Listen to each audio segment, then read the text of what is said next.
I'm kind of like I think people like Michael Jackson. I'm kind of a unique kind of character. And I have the analytics I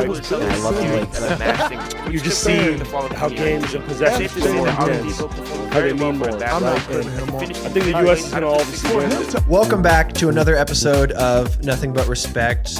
Today is sort of a hard day for us. As many of you know, we did not win. We're not even nominated at the Golden Globes for their first annual Best Podcast Award. And the eventual winner swiped their name from Harry's Good Substack. So, we're going into 2026 strong. And here to kick things off with a bang, we have returning champion Henry Abbott here with us. Henry, welcome back to the show. Let's get you nominated. Let's do this. Look, there's always next year, of course. There are increasing amounts of new podcast award things. Every week I hear about a new award governing body. So maybe we could skip all this and just make our own, like the Nothing But Respect podcast awards. And every Ringer pod will come in last place. But I'm just kidding. I highly suggest everybody who is listening to this podcast go check out our previous episode with Henry, because it is a kind of standalone evergreen episode about his book, Ballistic, that is gets into the very interesting science of injuries of all kinds, including basketball injuries. Since you wrote the book, we have started the NBA season, and lo and behold, people be getting injured. There were a couple, yeah. Since writing the book and diving deep into it, what have you seen this year from an injury perspective? Industry. Yeah, the injury industry perspective. It's honestly, it is my worldview now. I can think of nothing that isn't through the lens of we might have prevented that ACL tear. This goes for when I'm watching basketball or in my personal life or my own work at the gym. This is the lens through which I see the world now. And there are so many, we don't have time for my answer to your question, but I tried to think of what's a thing that will take less than 90 minutes to discuss, right? Because that's thoughtful for your listeners. Sure. And what I came up with was, I think there's a particular thing happening this year. And what I'm about to explain to you, that the people at P3 in Santa Barbara have a lot of real scientific findings. And then, like any humans, they also have some theories that they haven't fully investigated, right? So this one is one of the latter, right? So I don't want to impugn their sense of the scientific method by telling you this is something they would throw themselves on the tracks and say this was happening. But it was an interesting conversation that I think about all the time. So the idea is that you don't have to take my word for it that the league has gotten faster and more explosive, right? Every year. And a lot of that comes from a vast improvement in how we treat hips. People do a lot more hip work. NBA players work on their hips a lot more. Mm-hmm. But at P3, they would say the corresponding work you should do is on your ankles. This is particularly the soleus and the tibialis posterior. These lesser muscles of the lower leg are huge in injury prevention. And that part's not happening broadly. And so what I think is happening right now is that people are cutting harder, leaping harder, landing harder, sticking their leg behind them while they're starting a drive and pushing harder. And it's all happening because of bigger, stronger hip muscles, which is great, but they have not worked on their lower leg muscles to some great degree. So there's a little bit of this is where the chain breaks. Okay, I buy this theory 100%. And I just want to caveat, everything Henry says is not medical advice, but everything we say is. Is medical advice, yes. That's such a good point. Reference our pre-recording smoking conversation, too. That was definitely medical advice. Yeah. Yeah, asbestos, it actually turns out, is mostly fine. It's fine, yeah. I do buy that argument. And I want to ask, is this an ankle mobility thing or an ankle strength thing? And can you distinguish those two factors? You have wandered into a very interesting corner of my brain, Patrick. Okay, so those are two different things, and they both really matter, right? So ankle mobility, you could test pretty simply in one direction by simply stand and face the wall, glue your heel to the floor, and then touch your knee to the wall. Then scoot back a centimeter or two, and then do it again, and you'll reach a point where you can get maybe this far, your toes are this far off the wall, and you can touch your knee. And don't cheat. If your heel comes up at all, doesn't count. Very strict on this. And they can see if your heel's moving inside your shoe. They're not dumb. They can see this, all right? So That is a measure for you. That isn't. It matters for injury risk because when you land, you want to be flexing a lot in all 3 joints. And if your ankle, a lot of us have ankles that don't do much flexing, and so that means more pressure on your knee and hip. What also matters is over time that might change. Something might happen. And one thing they've noticed at P3 is like if you have a big reduction in that, like for instance, you sprain your ankle, then this number will go down a lot for you. They measure it like they'll literally have like, I think it's centimeters measured off the wall. And so maybe I can get to like 7. Some people can get to 11. Some people can get to 3. But if you're habitually a 7 guy and you go down to 3, which might be because you sprained your ankle, at that moment, your like ACL risk or lots of other injury risk is way up.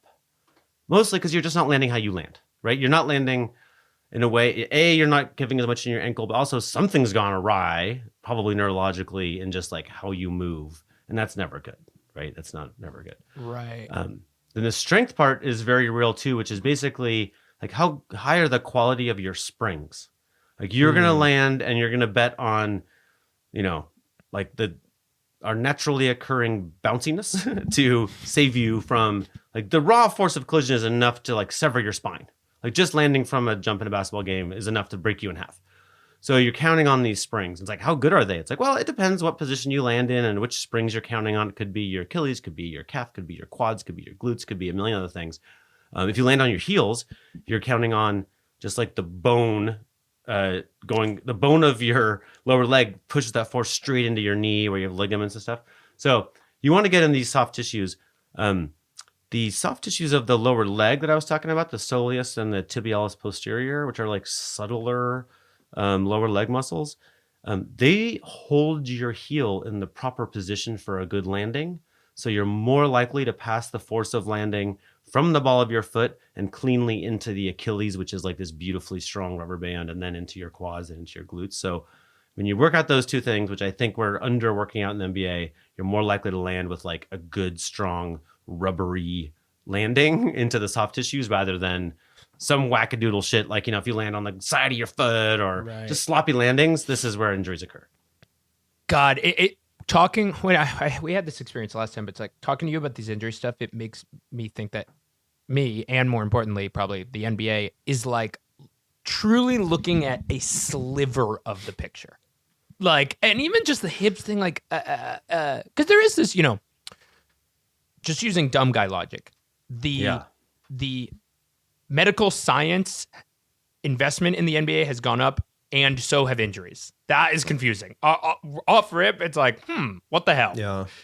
And this hip thing is just provides a, again, whether or not it's true, that type of thing provides we are not, we are maybe working harder, not smart. Not we. I mean, I'm not in the NBA, but the NBA research community is working harder, not smarter, rather than these like little, maybe more subtle shifts, rather than like the game's more explosive. There's like the season's too long, etc.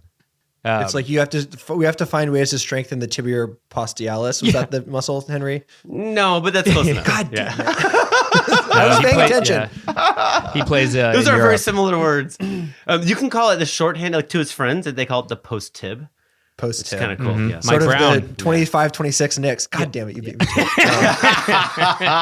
so that all is extremely compelling to me. And my sort of the moment that I realized all this mattered was when Derrick Rose tore his ACL, because he was heel striking like crazy. Like you see him, he's just like sprinting down the court and just like landing straight on his heels. And I feel like there's an interesting sort of lineage here where for so long the ACL tear was like the worst, like that was the injury. Mm-hmm. That was not the most common one, but like probably the one that most games were lost to. And I feel like microfracture, I think, was up there too. Microfracture. Sorry, what was that? Microfracture used to be a huge one. Oh, yeah. Yeah, that was a big one too. Yeah. Yeah. Well, I remember when Wemby came in, they were like, oh, he has a toe coach who teaches him how to stretch and strengthen his toes because that's like the kinetic chain for him is so much longer. My question is, what is up with all the calf strains? What is a calf strain? Why does it matter? What is the calf muscle? Mm-hmm. Mm-hmm. Yeah. So, I wish I would have cheated and looked this up right before this recording so I could just rattle off confidently. So there are, I believe there are 4 major muscles below the knee. 2 of them we've already been discussing. They're already our friends. Post tib, as you know, and soleus. Famously. So those are like deep calf muscles. By that I mean they're further from the surface of your body. They're more like in there. The one that's like the kind of two bulbous things that you're used to seeing as calf muscles, that's called the gastrocnemius. And here's where I'm kicking myself is there's another one, and I just don't remember the name right now, but let's just pretend it doesn't matter. Okay. Right. Forget it. So I think what's happening with calf strains is exactly what I opened talking about. I think that like the hips are strong, the game is faster, and it's upsetting, right? So you're landing in a way that you don't totally have the force you can't cope with that force in your lower leg. And then and you're going to ask me next, I think, why do calf strains correlate with Achilles tears, right? I would presume, yeah. Well, that's, I mean, people, that seems to be the prevailing wisdom. It's like, oh, we're really scared of calves, you know. Kevin Durant was calves are out the with shock calf absorbers. strain. Your plantaris, for example. Okay. Oh my God, you were cheating? It's cheating. It's true. It's true. This is That's not podcast valid magic. information. Yeah, this is just from the internet or something. I mean, I got 2 of those, so it's like from user experience a little bit as well. But so, Kevin Durant was out for almost all the playoffs with calf strain and then came in towards Achilles. It seems like blatantly connected, right? I think Dame, same thing. Was Tatum out with calf strain? I can't remember. I think Halliburton had a little calf thing. Yeah. Because we were talking about how the Pelicans traded them their pick back and getting a little conspiracy theory brain of like, did the Pacers know that Halliburton had this calf strain and maybe they were like, we got to get our pick back so we can unleash the J Huff season and get AJ Demancey. It seemed prophetic, certainly. Okay, but so if you're straining your calf, so if you're moving with big forces that you can't handle with your kid, the first thing that'll happen is you'll strain your calf, right? We already know there's like too much heat coming to that part of too many newtons are passing through the soft tissues, right? But now this is straight. Now I've gone from just Henry Abbott just bullshitting, just making shit up, to actually things Marcus Elliott of P3 said.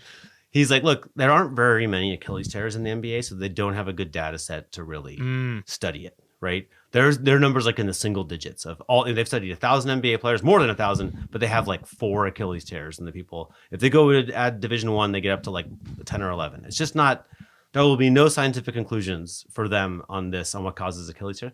He's like, but Marcus was like, I think what's happening is ordinarily, like so most of these happen when somebody's like holding the ball on the perimeter and they put a foot behind them to explode off it, and then that Achilles pops and it's gross. So. He's like, if you have had a calf strain, then neurologically, you're going to avoid the soleus and the post tib, which would ordinarily have a lot of braking action, but they're sore, right? So ordinarily you would be braking, and finally the Achilles would be like this last soft tissue that would slow you down. But you're going to put more force into the Achilles because you didn't brake as much with the other tissues because they were sore. And then now you've set up this Achilles tear.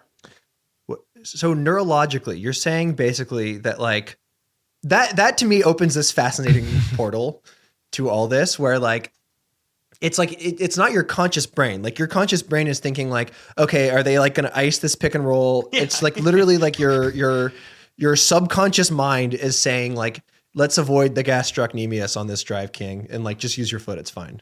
Yeah. Yeah, the brain is everything. Like my book is all about preventing injuries, and if you were to like summarize the whole thing, it's like it's all in your brain. Like now, you can't not in your conscious brain. In fact, that's a recipe for disaster. You don't want to be like, I will now land on the ball of my foot. Like it's just there's way too much happening for you to do that well. And in fact, that's a recipe for it to go wrong. Right. So the question is, can you use your time in training to give yourself this kind of springy, bouncy, healthy method of landing, which is a little bit like learning a new musical instrument or a new language. And, this is the training I'm doing all the time is I'm just trying to like be subconsciously competent in how I put my foot on the ground when I land. So it's all the brain though. There's a book that a friend of mine, she's an expert I interviewed for the book on pain. She's a pain expert. Her book's coming out very soon. Her name is Rachel Zoffness. She's super brilliant, but like her basically like pain is in your brain, like 100%. Like it's literally created in your brain. And there's this famous story of like a dude got a nail through his foot and it was needed fentanyl and all these drugs. And then when they cut his boot off, like the nail had missed his foot. It went between his toes. He was completely uninjured, but his brain saw the nail coming out of the foot and just supplied the pain. Oh my God. Right? Like it's real. The pain's real, but like it's, our brain is in charge. Anyway. I The feel brain like you is hear everything. stories all the time about people who like get shot in non-essential parts of their body and like don't notice for like Yes. minutes or something. Yes. Yeah. Or there was a story in her book about this dude who has a nail gun. He's like borrows a friend's nail gun and he like does something. He hears it go off, but he can't find the nail. And he's like, oh, I guess it's fine. And then like 10 days later, he goes to the doctor and it's like in his jaw. Oh my God. Like a large nail. But he like had no trauma because he didn't know that anything bad happened. And anyway. Do we so need his to brain's stop like, the contractor industry? They're hurting themselves without knowing. All right. Well, before we transition into hey, I'm glad we cleared that up. so some of the other yeah. So no, I got one more thing to throw at you, and I'm curious. Harry has been obsessed with this story, I have to say. For like a week, it's like kind of all he's been I've been talking about. texting. I've been talking to anybody. Finally, the good people at Barstool Sports have caught up to my editorial, progressiveness. Have you seen this low frequency electromagnetic fields are causing the 49ers to tear various ligaments in their body? So let's just first take the story on its own terms. What do you think? What do you think about this? I'll say at the top, I am not a scientist. I am not a doctor. I have no clue. So I'm just more like, this is funny. Like this is funny. This is a testament to the storytelling power of the internet, is that we can kind of come up with like, maybe there's a something called an electernal what is it called? An electrical substation that's causing players to get hurt because they have waves in their Achilles. Where are we at with this, Henry? So my friend Carl Sudler, who's like a professor at Emory and a very like a venerable man with a wonderful brain, whatever, he texted me this last night, and he was like, exactly that. He's like, what are we doing with this? Like, is this a real thing? You know? And there's like the guy with his little meter, and it goes to 9, but it's only supposed to go to 3 or something, right? Like, and then I was like, okay, well, I need to ask someone who really knows about. Then there's this part 2 is the explanation of like what happens inside your soft tissues. Collagen, and I'm like, yeah. This is where I'm like, this might be the most brilliant thing that's ever been on the internet, or it might be absolute poppycock, and I have no ability to separate from the two. So I was like, well, I know a lot of doctors and stuff. Like, I could text this to them and be like, hey, what do we think? And maybe somebody even studied this in medical school or college or something, and they could explain it. And I literally just hesitate. I just haven't had the cojones to send it yet. Yeah. I'm like, well, I don't have to solve every problem. You know, maybe someone else will get to the bottom of it. But like, you know, I'm interested. I have to admit though, let's just be honest. Like, if you guys played for the 49ers right now, like, isn't part of you like, fuck, I gotta go to Arizona? Yes. You know, like You're thinking about bullshit. it. You know, Yeah. you're like, I don't know. Yeah. My friend, former NBR guest Ben Schneider made the good point. He was texting me about it, where he was like, this gentleman who's been writing Substacks about electromagnetic fields has been sort of writing these. It's like he's a citizen journalist, I believe, like trying to, you know, get the word out. And nothing has broken containment like this. Like he kind of like found the right magic of like, because probably if you're him, he's like, the electromagnetic fields are killing all of us. But he was finally like, and they're like maybe messing up your parlay, and it's like, oh, exactly right. I remember an old This American Life story that basically took this premise, but about like cell phones. This was like 2010 or something. And the premise was basically like, there is an unprecedented amount of like electromagnetic waves and radiation that are like near your brain, and it'll either be totally fine or give everyone like crazy cancer, and we won't know for 20 years. And even like holding that in my brain made me feel a little cracked up. And I guess, you know, 15 years later, we're doing okay. so good, but yeah. Yeah, it's just, I don't know, one of those things. Real heads will remember the Gawker article highlighting that nowadays is built on a super site. Oh yeah. So to go yeah.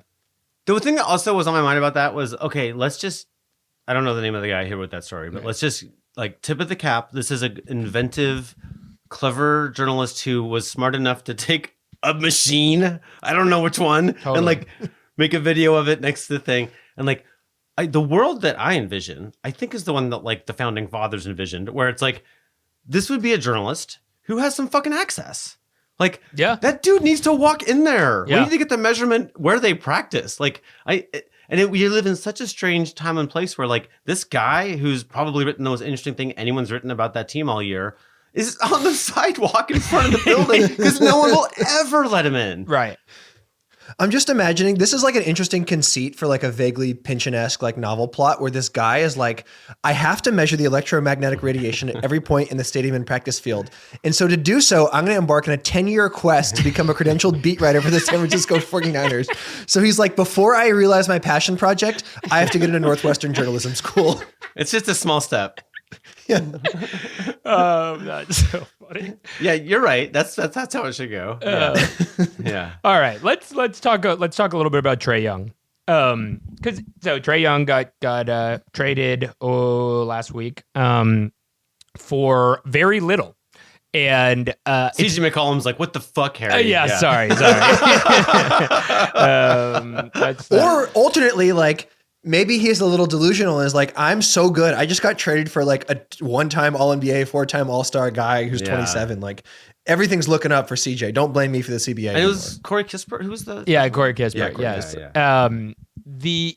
So it's something fun is about us having you on, Henry, is like you and Patrick. Patrick wrote about the Trae Young trade right before it happened, and then you wrote about it right after it. And they are very much in conversation and sort of arrive at similar kind of general conclusions about what this is saying about the state of the league, et cetera. So I don't know, Patrick, do you want to start with sort of what your angle was from this piece, and then Henry, and we can kind of piece it together?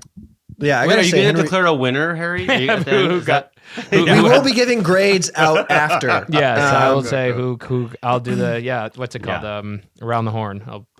I'll give you guys points. The premise of like almost every basketball story I've written in the last 2 years starts from the premise that like the game has changed in like the last few years. Like the ways that teams win are like more different than they were. Like basically we've seen this like phase shift over the past 2 years towards like what I inelegantly termed hyperball, a term that has not caught on literally anywhere outside of my own writing or podcasting. Yeah. But it's basically like you have to play, not you have to, but like playing like the Thunder or the Rockets is incentivized, where you're big, mean, nasty. You play like 14 guys.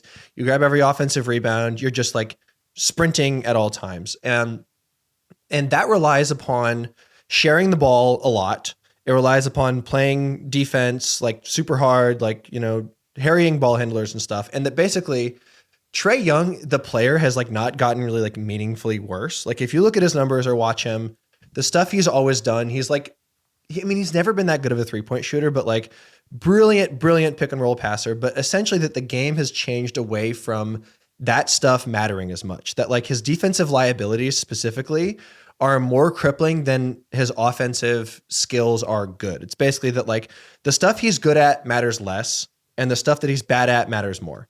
And the result of all that in the second apron cap environment, which I want to hear you talk about more, Henry, essentially means that like the value of Trae Young is like negative. No matter how good he is as an actual basketball player, the way that he's perceived by the rest of the league and his exchange value is, with all due respect to CJ McCollum, but yeah. Thank you for the CJ respect.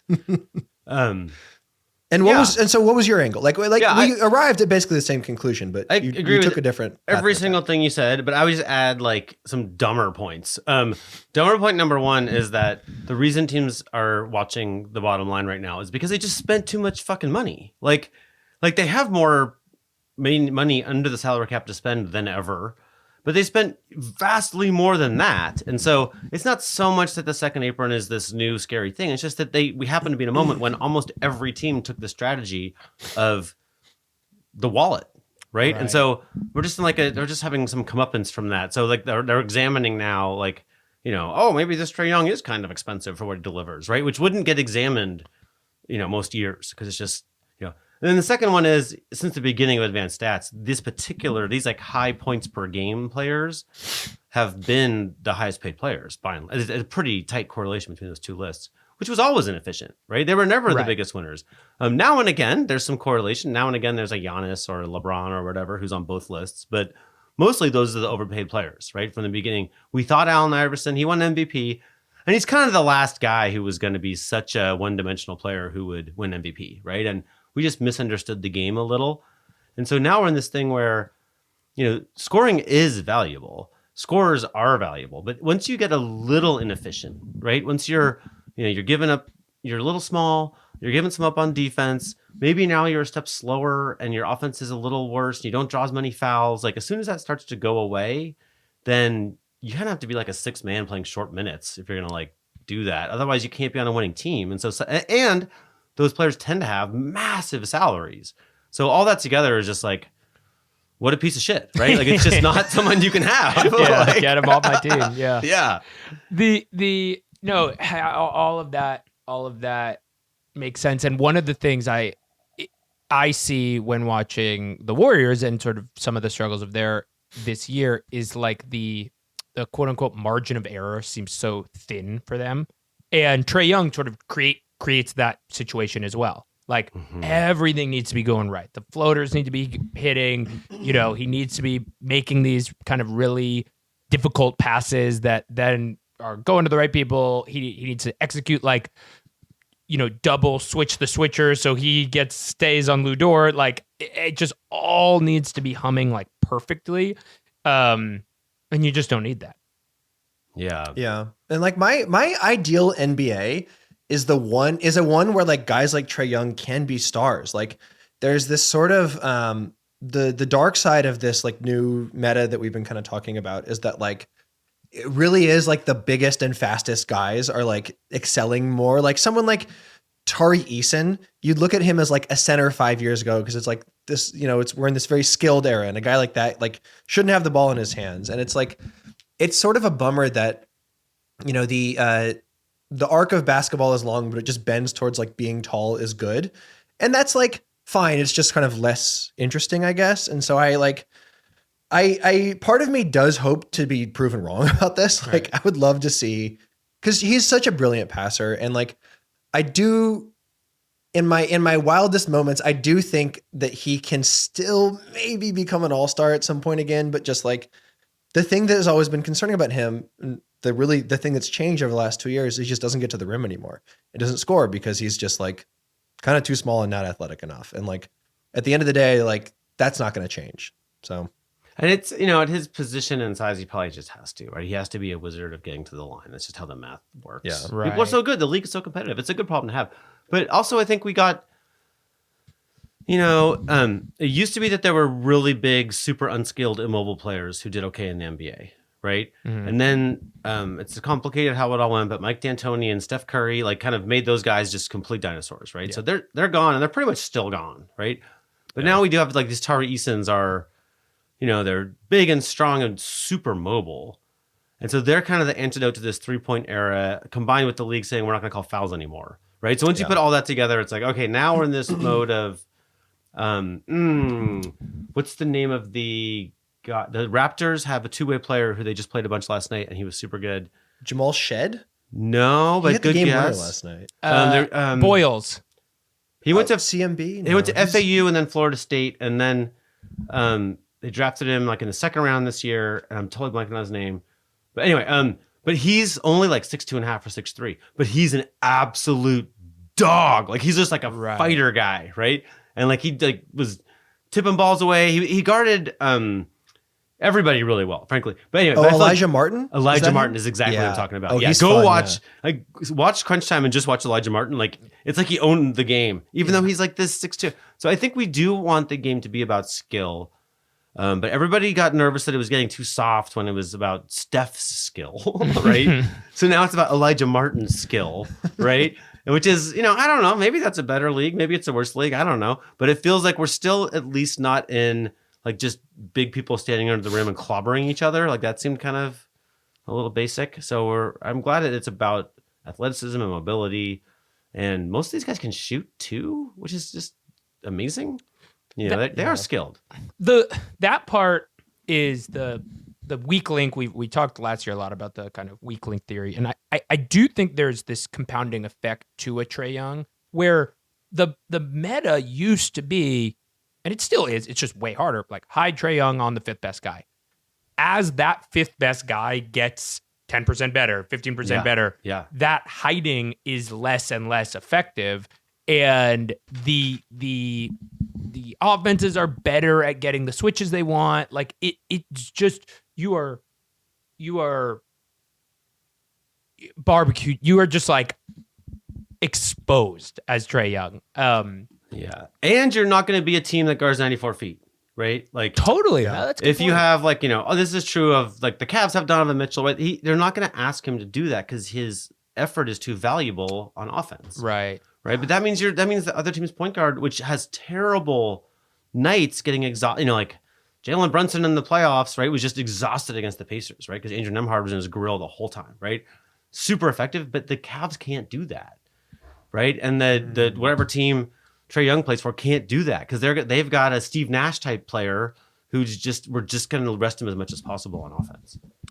It's interesting too that like the Hawks without Trae Young are like kind of this. They're like the idealized version of like trying to make this style work without the like talent of like a Shea or someone like Jalen Johnson. The Raptors are similar too. Yeah. Yeah, absolutely. Yeah. Like Jalen Johnson is like an awesome player, but like if you watch the Hawks play offense without Trae, they do look like the 14th best offense in the league. It's a lot of like Nickeil Alexander-Walker and Dyson Daniels like missing 3-pointers or like Jalen running in a straight line at full speed towards the rim, which is like awesome, but like there's a real clunkiness to them that I think like because they're more on meta, I think a lot of people can sort of miss in their analysis of this, where they're like, well, the Hawks are better without him. And like, they forget about Porzingis. They forget about like, as good as Jalen Johnson is, like, he's not a point guard. And like, we're at this really interesting moment for like the point guard position specifically. Like you mentioned Steve Nash and Donovan Mitchell. And there's this like, I wanted to get your guys' read on this. Like, has playmaking been like democratized a little bit in the NBA? Like,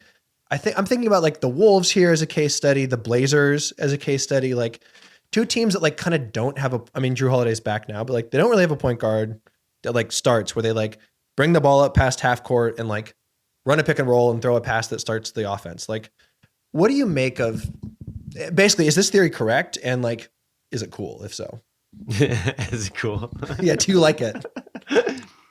You want to go first, Harry?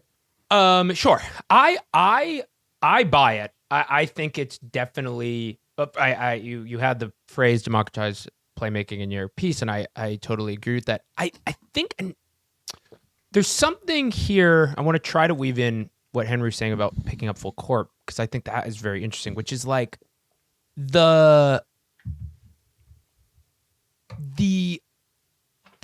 is still extremely important to have high usage playmakers that don't turn the ball over. Like they can have the ball a lot, and not turn the ball over. What does seem to have switched is it used to be like the offense needs to be initiated by the best player at the top of the key. Whereas now teams are so much more smart about being like, we're going to run a pin down to get Jalen Johnson the ball in a playmaking spot. Like that's 15 feet from the basket. And like that can be our playmaking. We can just, the trigger can be there. A great example is like, the Warriors used to run half their offense through Iguodala at the point. And it was like, he's not the point guard. The crucial high leverage decision-making triggers were still Draymond, Steph, et cetera. But they were able to like tilt the geometry of the game as such. And where Henry's point about the full court, it's like, it's such a good point that the most valuable, what we take for granted as basketball fans is like the point guard dribbles the ball up and starts the offense. But and that's easy. Yes, exactly. What I am realizing now is like, yeah, it's interesting. Like maybe the biggest value a point guard can provide to his team is to wear out the other team's best player by hounding them full court. And the actual like triggering Steve Nashian, like I'm a dainty guy with amazing vision, it doesn't need to be the point guard. It can be whoever. So I wouldn't say, I would say, yes, it's definitely democratized, but crucially, it's just shifted to now you don't need to have every single point guard skill to be a point guard, if that makes sense. I'm curious what you think, Henry. Yeah, I think I agree. Like there was a period where like 3-pointers were kind of coming to the league and it was still so stupid that it was like, oh, we have like Kyle Korver, and so we're good on threes. And then, the advanced stats guy Wayne Winston was like, "There's some magic about lineups with 3 or more 3-point shooters. Like I can't explain. It boosts you more than you should, more than it should. And of course, now we understand it makes space for layups and dunks and every other thing you might want to do, right? And I think there's a little bit as the league is shifting right now to like the Jamal Shed lead or whatever, however your like absolute dog of a defender is.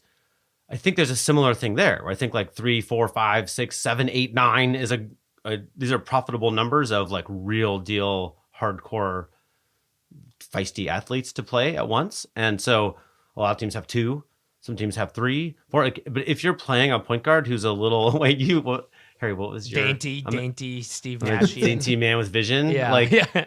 like if you're playing 35 minutes of a dainty player, you're way behind in this math, right? And so I think like the Blazers were able to survive without Drew a little bit because they just have everybody they play is like 6'7" to 6'9" and like a pretty good athlete, and so they didn't have to then play someone who would really wreck their D. So, but at the same time, I think it is. I think that it is still a real position, and the question to me is like, how many problems can you solve? And against some defenses, I think your point guard-less offense can run, but there might be a night where you need a real brain to like unlock the solution, and you wouldn't want to go into the playoffs without a point guard. I don't think.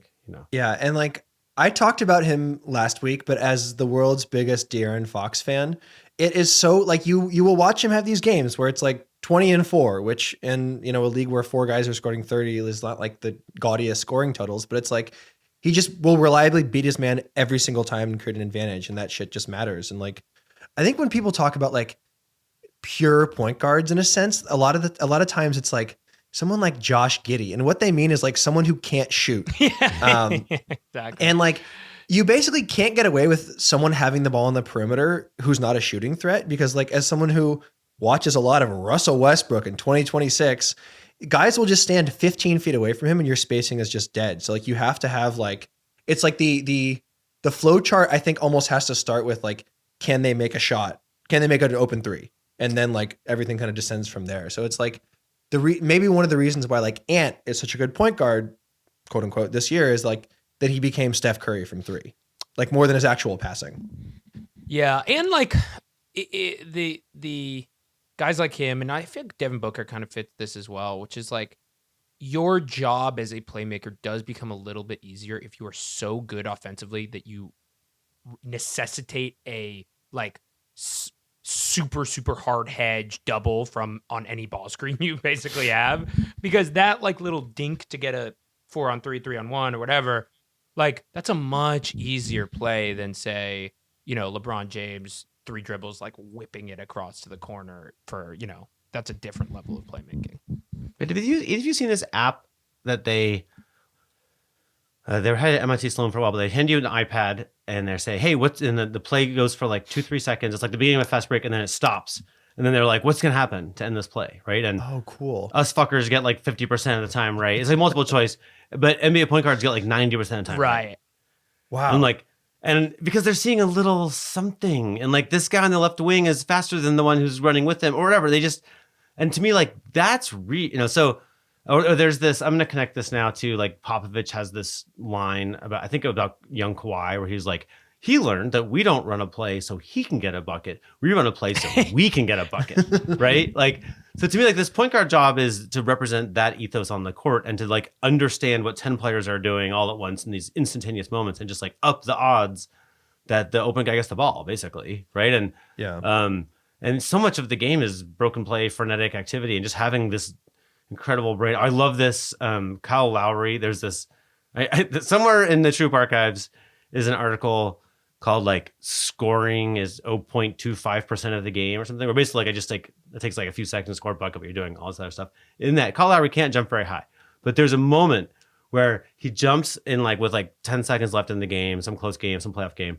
He jumps, and in between the time he gets the ball and when he lands with the ball, he calls 3 timeouts. He calls timeout 3 different times. He's eye contact with this ref and that one. Like he Like that is how you fucking win. Right. Like his brain is a national treasure. Actually, it's the treasure of 2 nations, right? And like that's something you want on your team, and it's very hard to measure. But I do think it's real. It's not just tactical or matchup based. It's based on like the Raptors with that in the peak Kyle Lowry time were just they were missing very few opportunities. No, I totally agree with you as a point guard myself. That actually, like, this sort of obliquely reminds me of like the Thunder Nuggets matchup, which I think is the most fascinating one in the league. And if you look at like the stuff the Thunder defense is good is kind of countered by Jokic, not because he is such a good passer, but because he's stationary.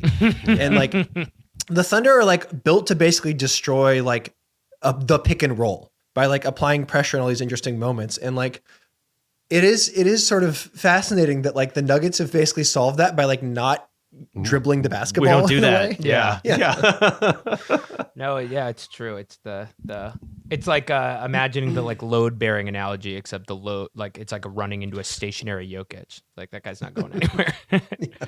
How are you supposed to guard Jokic? I don't really get it. Like who's your ideal person to defend Jokic with? And like, like it's just everybody looks stupid, basically, is what I'm saying. I have only had one conversation with an actual like on the court high up NBA scout about Jokic or about anything, and it happened to be about Jokic, and I asked him actually that exact question, and he was like, "You play pick and roll on offense. Like that's the only option is to like put him in 30 pick and rolls and hope he gets tired." That's not a real answer. Yeah, I feel like the answer is Julius Randle because like.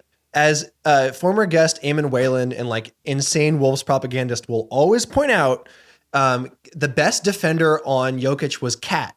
And not because he was like that good of a defender. It's just because that frees up Rudy to like fuck up the Peyton Watson free, cut into the lane thing. And like the thing that I think has really made Jokic really unlocked him over the last 4 years was just like realizing that his like get the team the best shot no matter what algorithm often landed on him just putting his ass into a guy and turning like a 15-footer into a free 6-footer and just like beating the shit out of them and scoring. And just that really weird, slow kind of pivot where you're like behind him going like, help, right? He's just like, I am turning now. Yeah. This is a bit of a pivot, but I wanted to say one other thing about Trae Young because it's sort of adjacent to this conversation where we were. Trae Young so I have a good amount of vitriol toward Trae Young. I am sort of like, I'm like, why is this like a little ass guy running around? This tiny man with vision. Yeah, this Dainty tiny fish man with vision. Like, why isn't he, like, why doesn't he play art of defense? Why doesn't he move off the ball like my beautiful boy Steph Curry? And I was thinking, it's funny. I'm glad, honestly, Patrick, that you defended him or like made the point for it being interesting. A league is more interesting if Trae can be good, because Trae just has this funny thing where he has the agreed upon most kind of like ethical or moral skill, which is passing, but then he also has the most unethical and immoral trait, which is he's a ball hog. And so he like creates this weird, very few players are like this. I mean, like Rajon Rondo is the only other guy I can think of who is like assist hounding, where the ball sticks with them and yet they have this like incredible passing ability. And I don't know, I just he kind of like breaks my brain in that way. It's like he has like a monopoly on. Oh, sorry, go ahead. So yeah, you go. I was gonna say it's like he has a monopoly on decision making. Like, yeah. I think a lot about when Kevin Huerter came over to the Kings for the Beam Team season after spending the start of his career with Trae, and he would just openly talk in interviews about how great it was that he had like the freedom to like dribble the basketball. That it's not like everything he did was like downstream of what Trae did. So I think that's a big part of it. LeBron was like that. I think Cleveland LeBron the first time was basically just like, I will score it or I will give it to you to score. But what won't happen is any magic happens without me. Right? Like, and I think that Trae is the first time I ever heard his name, I was with like 9-year-olds. And he had just started playing in college, and I remember he had just ridiculous numbers, right? He's this little tiny man was making dreams come true, right? People were like little I kids loved could him envision in like college. Yeah. yeah, and that's we should have that. Like basketball should be that sport. Like 9-year-olds should dream on NBA players, right? So to me, like Trey should be doing that stuff, and maybe it's a little bit on him that he's, that thing I said about, Popovich and Kawhi. Like Trey's not the master of making sure we get a shot, right? It's not really his thing, and to me, it's like maybe he needs to get better at that. But also, he probably just needs to make $18 million a year instead of 40. Right? I think it's probably just the deal. Like I was thinking about David Thorpe and I were talking about Benedict Matherin, who is, when I was at P3, he was training there, and he's just a ridiculous athlete. Yeah. I mean, he's one of the best athletes in the league. And can he be on a winning team? Like, I don't know. Yeah. But he wants to make $40 million a year. Right. That's the problem. Right? Like if he wants to be a fireball scorer and not really totally like run the offense or learn all this stuff for Carlo wants to learn, but he wants to just come in and get buckets, like, okay, you can be like Ben Gordon, right? You can be, that's a job that we have, but you cannot, in today's NBA, you can't be out there 35 minutes a game. This feels a lot like the what happened in the NFL like 15, 20 years ago, where like running backs are like the coolest, most instantly identifiable like guy on the football field who like is skilled, and yet as good as they are, they're just like their value does not match up with like their telegenic qualities or their, I guess, production sort of, Yeah. No, it's Trey. It's the another funny a person who breaks this in a really funny way is LaMelo, where 9-year-olds like him because he's LaMelo Ball and was on a Facebook show, and then like Zach Lowe's loves him because he's like can make corner passes and has like good height for a guard. Like there's a real disconnect between who likes him for what reason. Trey's a gateway drug to LaMelo, though, right? Like Trey was like. He's pretty much like the 9-year-olds and the college coaches overlapped at Trey Young.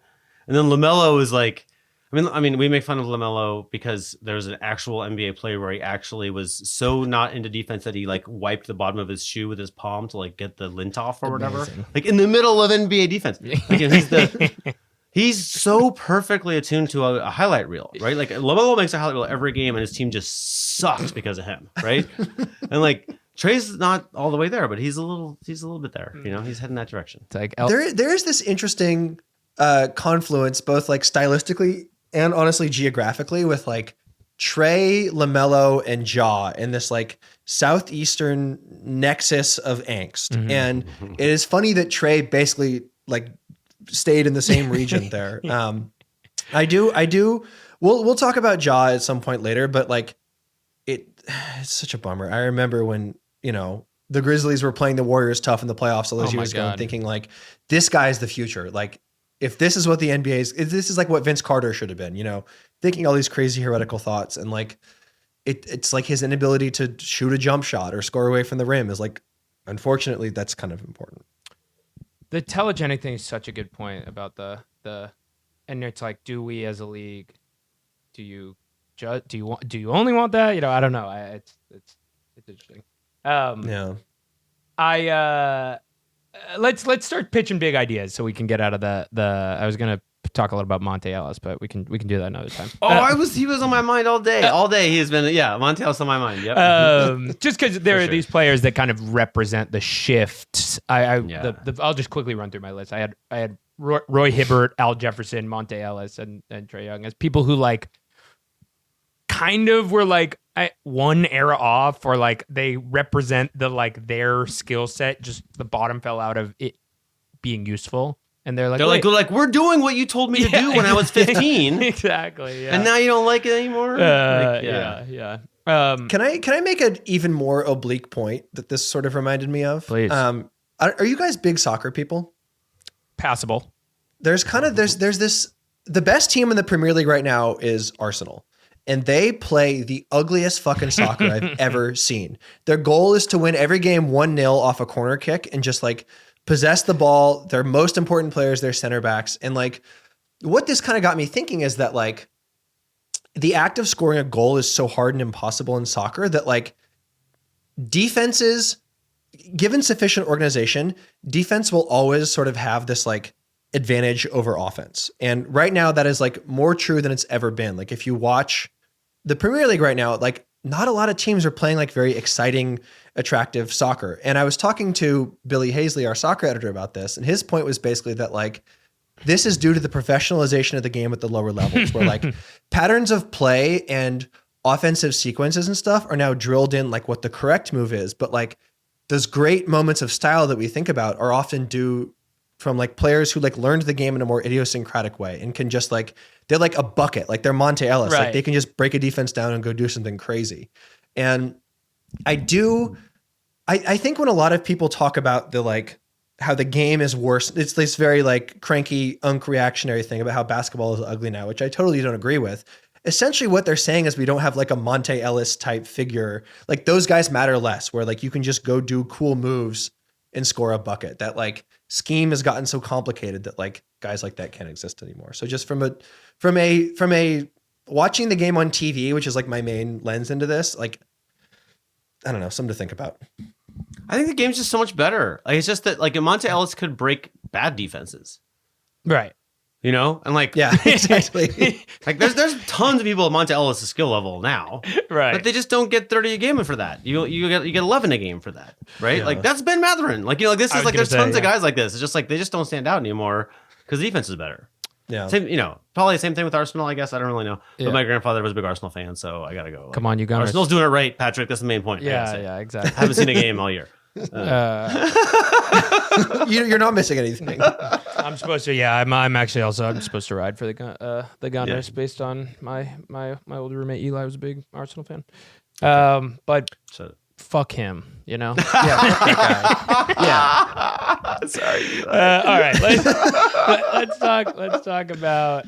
Let's talk big ideas. Let's talk big ideas. Patrick texted me when we locked you in for coming on that he wanted to pitch you on some kind of I galaxy am brain the commissioner, ideas. so Yes. I'm the right person to pitch. Yes. Yep. You are Mr. Big Ideas. Yes. Like I love a big idea. I loved when you were running ESPN just because you would spend a week being like, let's solve tanking and Hell shit, yeah. which is like, Yeah. that stuff is so cool. That's really fun. Yeah, it's fun to just. Oh, the league hates that so much. Too. Oh, I bet they do. Yeah, Oh my because they God. probably just want you to talk about like, wow, everything is so cool. Like no structural critiques, right? No, but also it's just that's what they do, right? Like whose job is being done poorly if tanking is off? Like Adam Silver is the one who we're critiquing there, right? Like they're not used to that. They don't like that. Yeah. Anyway. Okay. Here's my big idea, Henry. Mm-hmm. Let's establish some premises. The most reliable way to win a championship is to have like a top 5 player, superstar. The most reliable way to get that player is through the draft. The most reliable way to get a pick where you can pick that player is to be bad. This is like the eternal incentive of why, like, try as they may, the league has not solved tanking. And I would argue that like it's actually kind of in a better place than it's been in a while because of all the lottery reforms. But like a couple weeks ago, there's this big memo that Shams reported where like the league is taking some more looks at tanking and protected picks and stuff. But given those premises, I don't think they can fully eradicate it. So here's my pitch. Abolish the draft. To do this, you would have to also abolish the salary cap because essentially if you're abolishing the draft, you have AJ DeBanta coming in and his agent is negotiating with all these teams and there's more of an open market for his services. The worry here is that talent would then concentrate in like LA, New York, wherever. And in a franchise, like obviously this is never going to happen. And in a franchise system where valuations are propped up on this like idea of both parity and cost control, this is like never going to work for a lot of reasons. But here's why it might, which is that guys are so competitive and that like shots and usage are, you know, there's not like, you wouldn't just get every dominant on-ball player going to the same team because like they couldn't be the best player. So it would lead to a weird competitive landscape. You definitely get, you know, a concentration of like the Kings wouldn't really exist as a going concern, which is maybe why I like this. But what do you think? 100%. This was a thing, you know, this was a hoop idea thing that we explored. I mean, I think we probably published 200 concepts of like how to handle tanking, right, over time.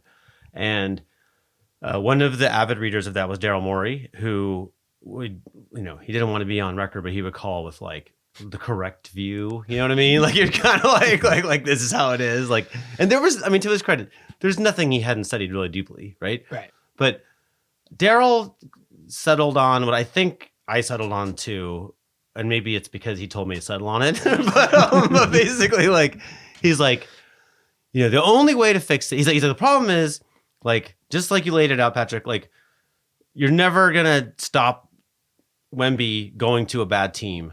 And so it doesn't even matter what the lottery odds are. Like you just want to be in the tumbler where you might pop out with a Wemby.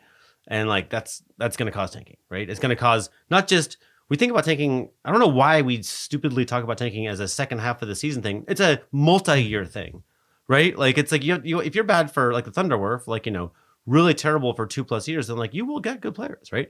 So, and you know, getting one lottery pick, everyone's like, oh, it doesn't prove anything. No, it doesn't. It's about a 1 in 4. Do it 4 times though, and now it's pretty likely you're going to get somebody good, right? So I think that he was like, look, you got to abolish the draft and keep the salary cap, and then you know the Lakers will have a $500,000 slot for Wembanyama, and they won't get him, and he'll go play for the Hornets for $40 million, right? And so what we're setting up is kind of like what happened before LeBron became a free agent in 2010. We're like, you want the best player? Shed everybody, like make a huge opening in your roster. And like, that's a real gamble. And, you know, and we'll see, and, you know, and then there will be teams that don't want to bet on high schoolers or 19-year-olds and et cetera. And I think, and then I think the beauty of it really ultimately for me comes from not the competitive balance part, although that's probably real, but from the culture of the front office where, you know, like what kind of team are you, right? Like the NWSL is now a major American sports league without a draft. And, you know, there are teams that are like, we're going to have like a Spanish speaking front office, Right. right? You know, and or, you know, I would imagine in the NBA where there would be like a really devoutly Christian front office or whatever it is, right? There'd be different ways to try to get different players, Yeah. right? But I think that you'd have to have an identity. The Spurs, we all know, have an identity. They might get somebody because they're the Spurs. Right. But like, what are the Blazers doing? Like, I don't know. Like, you know, like they would have to have a story. Like there'd have to be a reason that some rookie would come there. And it might just be money, but that probably won't make them win a championship. That's so, I really like that last part because there's so much, like, I don't know how many times you hear like, you know, it's the Thunder or the Team du jour that are getting this now. It's like, Yeah. you know what they prioritize? High character guys. It's like, fuck does that come even mean? on. Like, Yeah. I'm Yeah. sure they're good guys, but it's like, Yeah. you're not, it's like, that is just not true. I I mean, mean, it's just, the other 29 teams like, get me drug addicts. Like, bring them in here. Yeah. but I hate on-time people. Yeah. right. I do like the idea of it being a competitive advantage to have a, you know, a coherent, like defined culture to your thing. And many people have pointed this out, the notion that the Spurs don't make in-season trades most of the time because it sets this like precedent of team building. And like, that's awesome. That's really cool. Like, I love that's that they think like that. I wish all organizations outside of sports thought like that, you know, like these you know, downstream effects are. So I love it. Oh, one other thing I want to say about this is I do think we are in a unique, one of the big things everybody would say about this, used to say, is the Lakers or the big market teams, whatever. There's always big market stuff. As the world, for better or for worse, becomes sort of like existing in cyberspace more than it is existing in geography, I genuinely think that stuff just matters less. Like, you can be on the cover of GQ and the Oklahoma City starting point guard if you like have enough drip. You know, like it's not like, I mean, God knows. Well, I guess some shots like the bad Luka Nike campaign. It's horrible, and it's like he's not getting any bump from being a Laker. I mean, at least maybe he is, but like it's not doing anything for his national stardom. It seems like so. Yeah, I don't think it matters as much for stars, but I think it matters for teams. So like the Knicks are a pretty good team now, but they've been a bad team for most of the time I lived in the New York area, and they just charge a fortune for tickets. And it sells out. And those dudes down the front are all work for JP Morgan, right? And And like it's just a different business than the Pelicans, right? Like they can't. If the Pelicans have like 4 or 5 poorly run years, like they might just close, right? It's close to the bone, right? I think there's one. Is it 0 or 1 Fortune 500 companies in New Orleans? I can't remember. I think Memphis has 1. Like, but this is just, in New York. They can just be wrong. They can just do it never wrong. hung Lakers over can do it Substack, wrong. yeah. You know. Yeah. Yeah, that's true. And like, I guess that's like the biggest reason why this will never happen is that like the NBA, you know, the franchise valuations will keep going up because like costs are controlled. And so I guess given if the salary cap was preserved, maybe this goes away. But like, I think like soccer is the most draftless sport. Like, and you actually do get a lot of parity at like the very top. Like the Premier League is pretty tiered out, but like the reason why that works is that like systems matter way more. Like if you have like one individually talented, amazing person and the other 10 are ass, like it doesn't matter. But in basketball, like if you have LeBron James and then like 4 Mo Williams, is like you're going to win 44 games. And so like, because individual stars just matter so much more, like they have so much more agency and pull. Like I feel like that like tilts the balance so much, you know? Well, and I honestly went down this rabbit hole with this economist named David Forrest, who's like spent his career studying competitive balance, and it's a fascinating thing. His point is that no policy changes competitive balance. It's all a lie. He's like, you cannot find evidence that any draft or anything the league does makes the league have better competitive balance. It's just a lie to get fans to go for like owners getting cost controls. Like, and like you're like, oh well, the Kings need to get this player so they can be good. And it's like, no, the Kings like getting good is the same with or without a draft. And so I think he's probably right. He studied it a lot. God, that's funny. Yeah. Wow.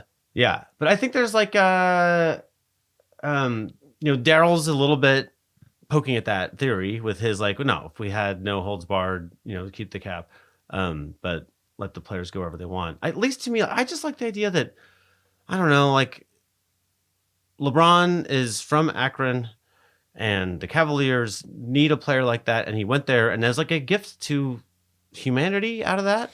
I'm like, can we have more of those? Yeah.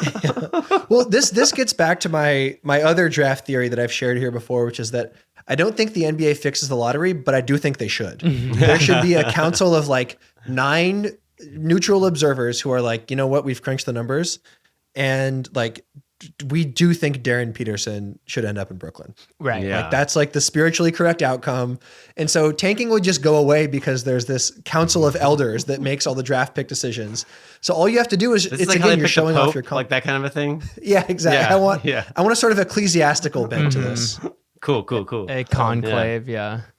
So those are my, I tried to get a big idea past Henry, and he of course had talked to an economist that undermines the whole premise. So, But no, we're fully endorsing it. No, I think fuck the draft. The draft is nothing but like this myth that these like white rich dorks in the back room know better how to match a player to a team. It's like, no, just let the player pick where he wants to go, for crying out loud. Like it's so much better. And like if you're coach who you loved, who you coached you in high school, now is like an assistant coach with the Pacers, and you want to play with the Pacers, like please go take a pay cut to play for the Pacers. Like all of those love connections should happen. Yes. Right? Like all these players who are sad and don't have any friends, and they're like, who was it?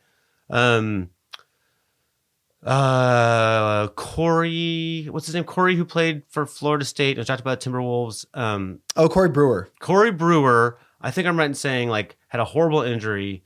He'd been playing in Florida, like the warmest place in America. And then he was drafted by the Timberwolves, and then he was injured all year. So he's like frozen in a condo, not going outside. And at some point I interviewed him for Troop TV or something in there. And I was just like, who are you to talk to? And he was like, I just oh my God, I'm getting so senile. His freaking Al Horford. Al Horford Joakim is Noah, still yeah. playing. Oh yeah. Al Horford was the only person who called him. Ugh. I was like, why can't he be somewhere he wants to be? Yeah. Right? Yeah. Like this guy with this bad ankle, like he has a bunch of friends in the world. Like, can he just go hang out with them somewhere and be on their team? Like, why is he to be in a condo in Minnesota? Like, it just seemed kind of stupid. And it's cool too, the idea the idea, I mean, imagine how much you'd ride for a star that chose you. Like if like Giannis which maybe would not happen, which is why this is fraught. But if Giannis like chose Milwaukee, like it's like that would be so sick. Though maybe he would choose Milwaukee, you know. I mean, this is how Wall Street works, or like all these people who graduate from Ivy League schools go through something like this, right? Like it's not crazy. Yeah. Though maybe we go the other way. We have a draft for investment bankers. No, I like it. There you go. Yeah, they're trying at TBPN, dude. They're gonna host a draft for the next Anthropic AI engineers. Like he's gonna be with his mom, fucking shaking Peter Thiel's hand. Well, are you aware of this thing with medical schools and matching? You know? About Yes, this? yeah. Like, that's another thing that could be interesting. You know, you list your players, list their top 5 favorite teams, and teams list their top 5 players, and it's kind of like, then your council meets, really I guess. Cool. And, yeah. Or all I'm saying is when they form the council, I want to be on it. Just I have a lot of good ideas, and I promise I would punish the Sacramento Kings every day of their existence, anti-bias. Fair enough. Fair enough. Yeah. All right, I got one more before we can get you out of here. I think it's still this idea came to me a few years ago when it was when heliocentricity was really, really in. I still think it still could be really, really helpful, which is a 3 in the key for the corners. Like a little circle, or what's it? I think just like shaded in, like a box, basically. And that if you want to take the easiest, most efficient shot in the NBA, fine. But you have to be like, you have to drift in or drift out, or like time your plays such that you have to kind of like dance in and out of the corners. I just think like that would. Steph Curry plays the way he does because he's of pure heart and is kind of connected to, the ether in a way that many people aren't. But everybody would have to do that if you want to be a shooter, and you got to like be running around all the time, which is like, by the way, the most dynamic and interesting shit anybody does on the court. Like, other than a dunk, is somebody sprinting to a dead sprint to a pull-up 3? Like, is there a cooler shot in basketball besides a... God, you're never getting appointed to the council like this. So true. Yeah. I love this theory, by the way, I have to say. I just think they could be special colors, the whatever. They could be sponsored. I don't give a shit, whatever. Yeah, I don't like, okay, I see what you're saying. Mm-hmm. I'm interested. But it's butting up a little bit against one of my favorite proposed changes, okay, which is this one. I feel like 100% certainty that this would improve the game dramatically. Wow. Is just make the court wider, and so we have a full length 3-point line and plenty of room beyond that still, so that nobody steps out of bounds on that most annoying start your drive, step out of bounds call, and like. Which is my chief worry about your thing is like people are going to be maneuvering in that tight corner. They're going to step on the end line and it's so boring as a fan to be like, oh my God, this amazing athlete started something amazing. And the ref's like, no, don't be amazing. Like, just give it to the boring guys so he can do boring stuff. Right. And so, yeah, to me, like if it were bigger, then the 3-pointer is worth less. The coaches are not telling their like 4th best player to run there and stand because it's not so high percentage anymore. Right. So, I think I want to see. Here's my position, Harry. I've thought it through. I'll take it to the council. I would like to run the bigger court thing for like 2 or 3 years, and then see if you want to petition for the additional change. How's that? I think that's fair enough. Yes. We're going to create a 94-foot by 94-foot square, something like that. Yeah, with 4 hoops. Okay, yeah. and by the by, okay, I'm going to go with my high horse here, but like people are like, oh, you can't afford that. Oh yeah, you fucking can't, because you know what I just did? I just created a whole bunch more courtside seats. Bang. At the expense of back row seats. Yeah. Who gives a fuck?